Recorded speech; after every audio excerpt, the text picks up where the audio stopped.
écoutez, aujourd'hui, je suis contente de pouvoir vous présenter Isabelle Lévesque.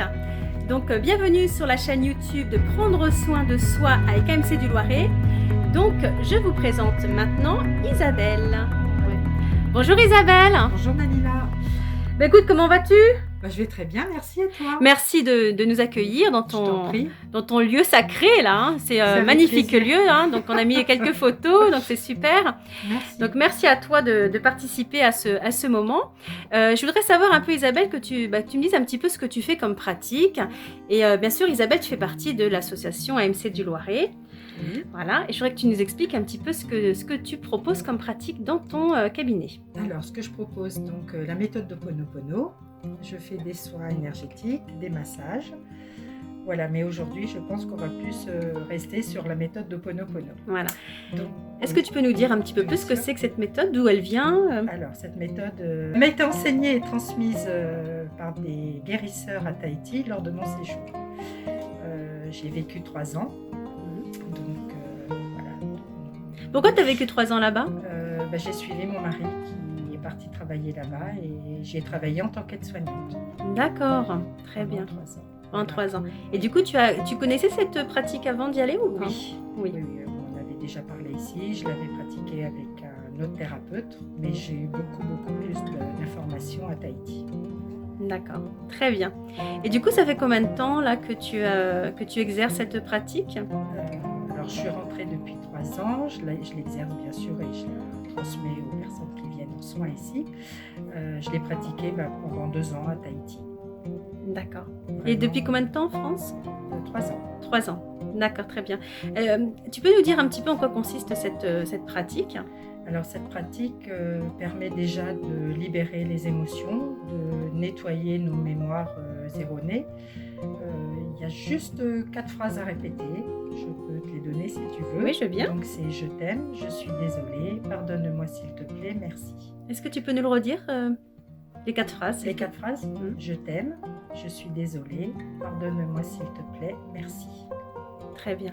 Et qu'est-ce qui se passe du coup? La personne doit répéter ces phrases, c'est ça? Oui, alors les répéter soit moralement ou soit à haute voix. Elle les répète le nombre de fois qu'elle désire.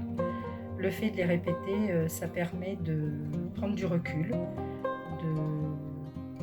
d'analyser la situation, quelle qu'elle soit, quel que soit l'événement que l'on rencontre. Ça nous rend plus calme, plus posé et ne pas être dans le mental. De ne pas réagir comme souvent on pourrait le faire avec la colère.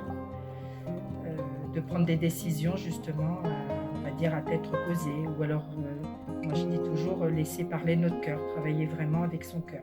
Ce sont des personnes qui ont des douleurs soit physiques, des douleurs émotionnelles aussi. J'ai 2 jeunes enfants et j'ai reçu la semaine dernière une dame de 85 ans. D'accord. Généralement, c'est que des personnes qui viennent sur des douleurs, c'est ça Oui, douleurs où j'en ai certaines qui aimeraient avoir, comment je vais t'expliquer, qui souhaiteraient avoir une réponse à leurs questions dans le style voilà, je suis avec mon mari, mais j'ai rencontré quelqu'un. Est-ce que tu penses que je dois laisser mon mari pour aller avec cette personne? Donc je leur dis surtout que ce n'est pas à moi de prendre la décision. Je leur donne les clés par rapport à cette situation. Je leur fais répéter justement les 4 phrases. Je leur tire une carte au départ quand elles arrivent et elles repartent avec toutes les clés en main. Et après, c'est à elles de faire le travail, comme je dis. D'accord, donc c'est plutôt, en fait, tu es plutôt on va dire une porte ouverte et c'est à elles de faire leur chemin par rapport à la décision qu'elles doivent prendre. Qu'elles prennent conscience par rapport aux situations qu'elles rencontrent, pourquoi ces situations arrivent dans leur vie. Il y a certaines situations qui se répètent aussi. Moi, je dis toujours, on a l'impression qu'on avance et qu'on recule et qu'on vit toujours les mêmes choses. Il y a une raison. Donc, en leur expliquant tout ça, elles repartent, comme je dis toujours, avec les outils. Et après, c'est vraiment elles qui font le travail et c'est elles qui prennent leurs décisions, quelle que soit la situation qu'elles rencontrent. D'accord, très bien. Est-ce que tu peux nous donner tes coordonnées? Alors, tu as peut-être un flyer? Oui. Pouvoir filmer peut-être le flyer. Donc, pensez à vous, faites une pause pour obtenir un havre de paix. Okay. Et puis, vous avez les coordonnées d'Isabelle pour la contacter. Très bien. Écoute, je te remercie.